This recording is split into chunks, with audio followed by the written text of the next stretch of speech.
So investment should not come as another giveaway to us just because you have no use to your equipment, and Africa becomes the necessary dumping ground for that. Due to problems of skill and inefficient communications of the opportunities within the industry, investments remain very low indeed. I own a media company, but produce my commercials in Kenya because one, quality is higher and it's cheaper. When you talk about our business press, what exactly does the business press focus on?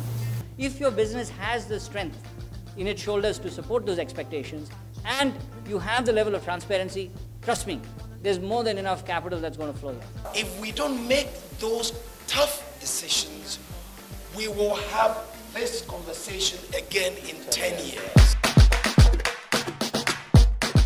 I'm glad that all of you find this sufficiently important that instead of being on holiday, one day after celebrating our Independence Day, we're here to talk about promoting the media as a business.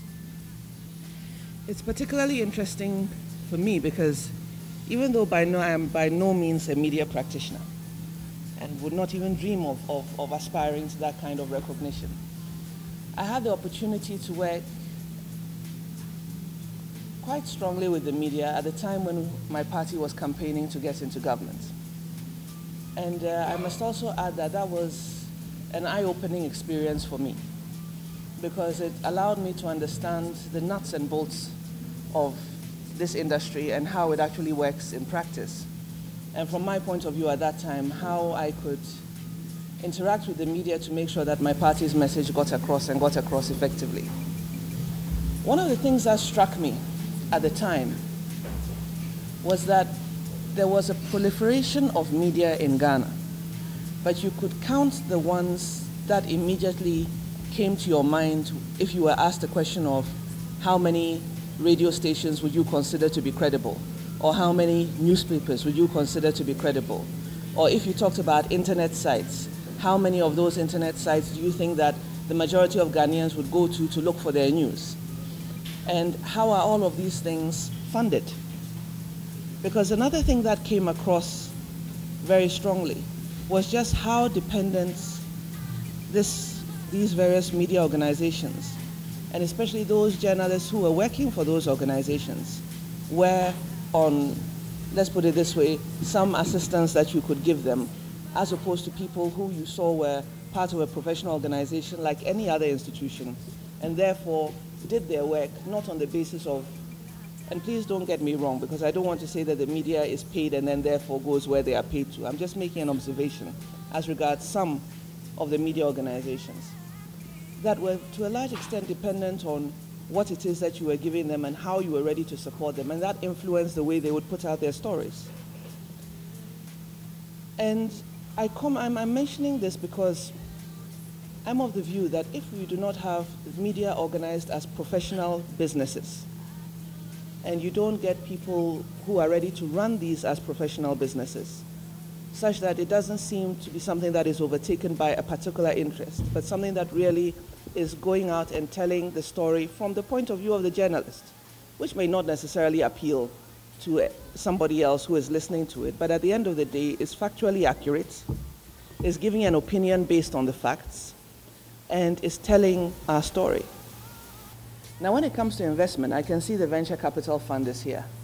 And they will tell you that when they are making a decision to invest in your business, it's about hard, cold facts and your ability to generate revenues, and nothing to do with the fancy footwork. Because at the end of the day, they want to see a return on their investment. How are you going to be thinking through that process of getting those continuous revenue streams that allow you to have the investment from someone like the venture capital fund?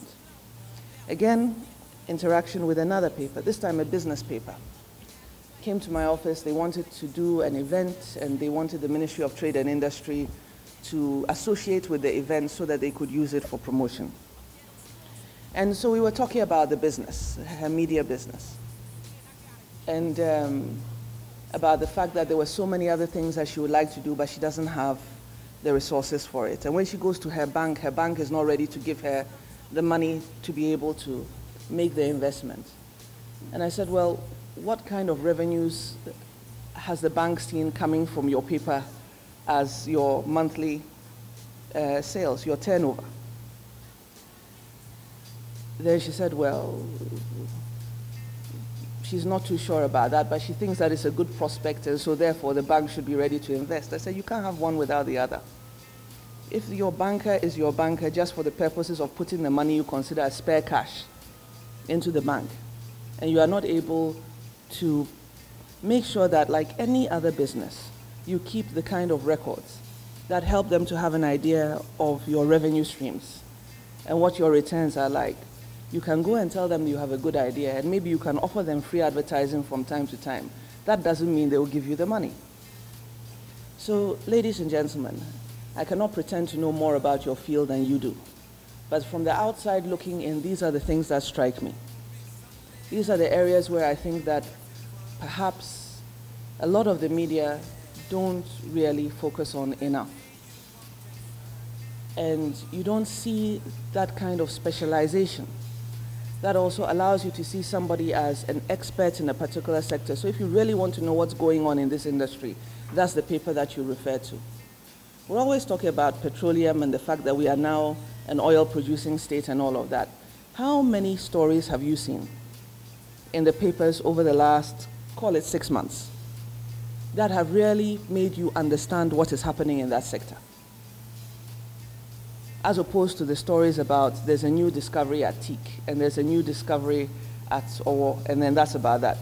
How have you been educated about that industry just from reading the media, whether it's online, whether it's in the newspapers, whether it's any kind of documentary as to what goes on? Because I don't know about you, but as far as I'm concerned, I haven't seen really that kind of publication coming out. When you talk about our business press, what exactly does the business press focus on? I'm not saying that we don't have good journalists who are not able to handle those stories, but I think that, again, it's an area where we could do more specialization. Some of the papers I have seen that have come out as business papers, again, it's about producing information that has been passed on to them. You can see that there's very little analysis of their own, of the content, of the facts, and coming out with the issues. I think we need to be able to lift this industry to a much more professional level. I think that it is a prerequisite to getting the kind of investment that I'm sure all of you would like to see coming into the media sector. And I certainly hope that in the course of this discussion this morning, you find ways of addressing it and then helping the other sectors of our media, both in Ghana and on the continent, to realize that the time to be professional is now. And it is the only way that our stories will have credibility, and our voices, as opposed to people telling our stories for us, will be taken as an accurate account of the facts. Because as it is now, we've positioned ourselves so that others are telling our stories for us. And you can never have an accurate portrayal when somebody, with however good their intentions might be, is doing that on your behalf. Thank you very much. The Honorable Minister for Trade and Industry, esteemed guest, all protocol observed. The Voice of Africa Forum could not have come at a much needed time, at a time when the facts are that by 2008, Africa's collective GDP was 1.6 trillion, roughly equal to Brazil and Russia. Africa's combined consumer spending was 860 billion. The number of new mobile phone subscribers signed up in Africa since 2000 is 316 million. Africa has 60% share of the world's total amount of uncultivated arable land. More than 52 African cities have more than 1 million people. African companies with revenues of at least 3 billion exceed 20. And by 2020, Africa's collective GDP will be 2.6 trillion. Africa's consumer spending will be 1.4 trillion. The number of African households with discretionary income will be 128 billion. By 2030, 50% of Africans will be living in cities. The continent's top 18 cities will have a combined spending power of above 1.3 trillion by 2030. The number of Africans of working age in 2040 will be 1.1 billion. This is a continent on the move, as the minister said, envisaged to move quickly from frontier markets to emerging markets. According to World Bank exec Ngozi, the global financial crisis has shown that the developing world no longer holds a monopoly on investment risk. A new risk reality has emerged. Businesses are now looking for new markets in which to invest. Against this backdrop, Sub-Saharan Africa offers a better platform for profitable new investments than ever. It is in this reality that the media sector steps forward. VOAV's focus is to close the gap between media entrepreneurs and the investment community by bridging the gap by bringing the two together on the solution-focused platform that moves directly from identifying the problems hindering investments to finding solutions in a proactive manner. Many solutions have been bandied to address the problem of poor investment flow into the sector. Even as they all remain relevant, facilitating equity and loan capital flow into an industry is the only sustainable means of growing any sector.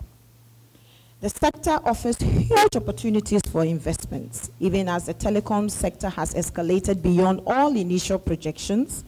The UN projects that the growth in the knowledge economy and the technology leap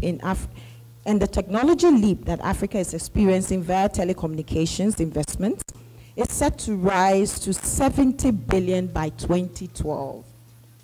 This will create an information highway which will bring African media content to larger audiences across several technology-driven platforms.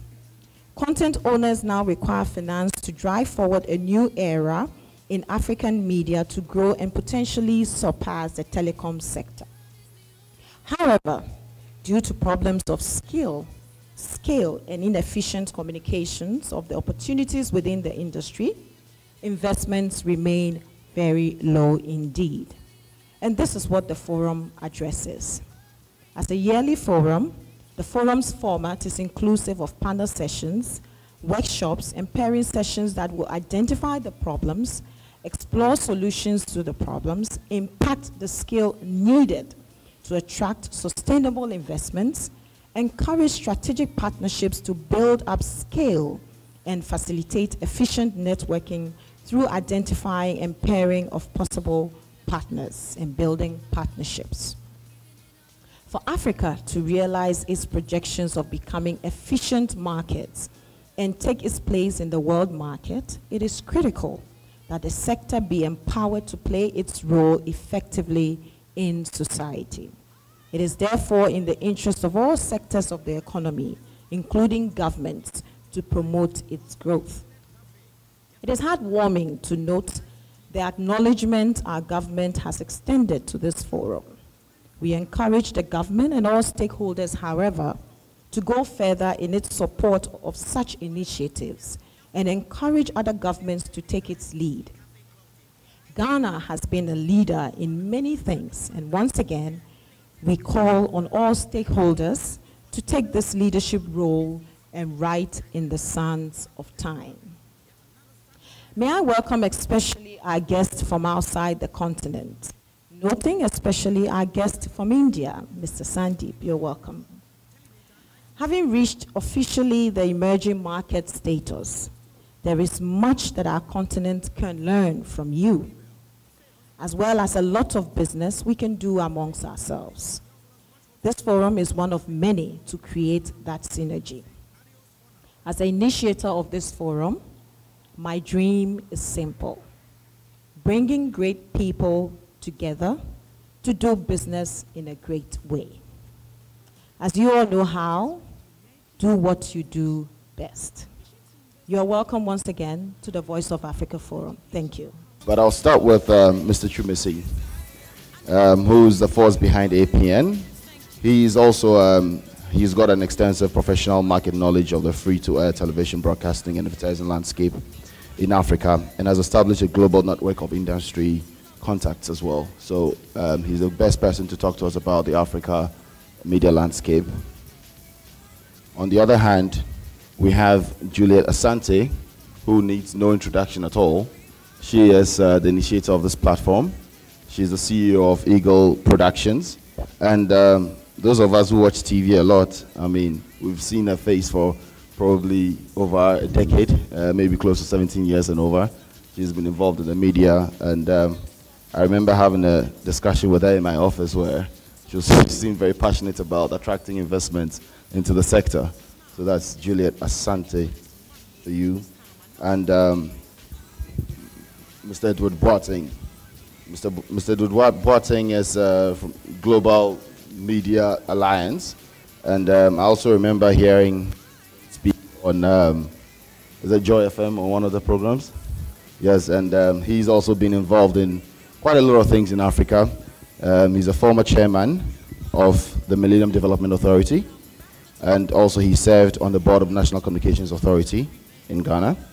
And also, prior to founding GMA, he was regional director of Turner Broadcasting Systems, and he's done some really amazing things in Ghana, in Africa, including building brands like CNN, the Cartoon Network, Turner Classic Movies, and co. in Africa.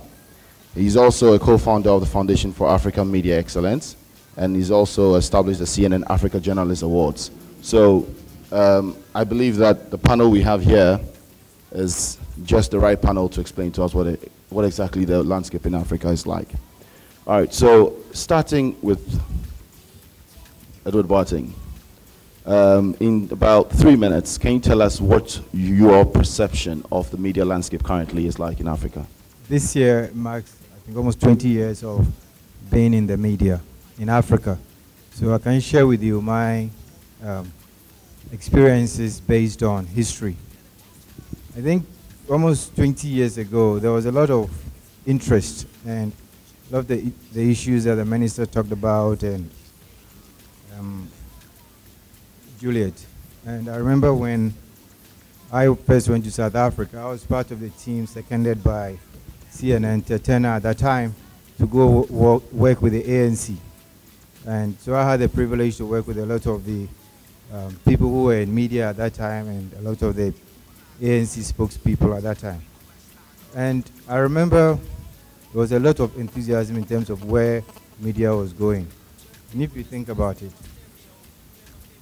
a company like MTN was part of the NASPERS group. And when that big meeting, that most of us who were at that meeting now claim that we were not there. You know, MTN was spun off NASPERS into a separate company because the founder of NASPERS at that time, Kuzbeka, strongly believed that media and big media would lead the way because we were looking at models like Sky and the cable channels in Europe. But if you roll the clock back forward 20 years, you look at where the telecom industry is, you look at where the media industry in most countries, even in South Africa, if you look at the net worth of MTN, Vodacom, and compare it with NASPERS, which is our biggest media company, the evaluation is like chalk and cheese. What does that happen?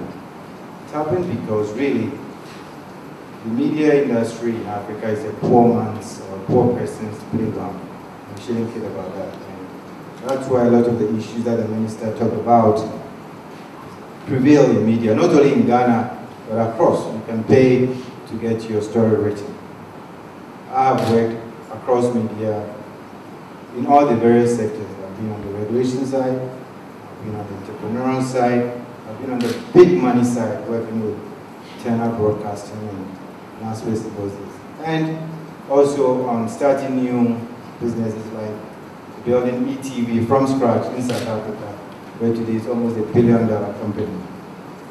Now, the challenge is that in most of Africa, even with the big players like DSTV, they still don't even do news because media was very political.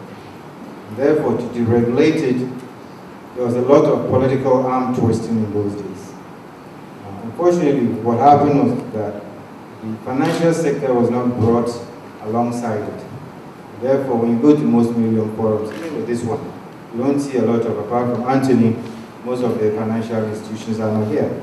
If it was a telecom debate or mining or oil, they would be. They would be here. Therefore, even in the financial sector, when you talk to bankers in Ghana, they don't understand it. And that is the frustration of a lot of the media people. For instance, I run a media house, and I always ask my journalists that if I catch you taking money to write a story, I will fire you.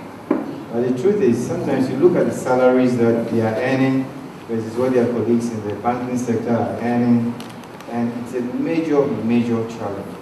Therefore, I think we need to depoliticize the media environment to get good people to come into the media sector. I think the financial institutions need to look at it properly, and I think that the whole media landscape, especially in Africa, for instance, in Ghana, most of Africa, capitalization needs to be increased. It's only in most of African countries that you can start a newspaper with, no money. It doesn't make sense to me. No money to start a newspaper. So how are they going to fund it? Whereas, for instance, in South Africa, for instance, when we were doing ET, we had to prove that we had enough working capital for the next 10 years. We had to prove that we had enough training budget for the next 10 years. When I came to Ghana, we have employed a blind person to read the news. And people used to ask me, how are you going to do it? I said, well, we did it in South Africa, so we can do it here. So it meant putting in the resources, for that person to be able to come to work and also to be able to read the news. So I think it's all about the financial side of it. I mean, to cut my long story short, I think unless we attract money into that sector, we continue to have the problems we have. All right, as you can see, there's a lot of passion in this discussion.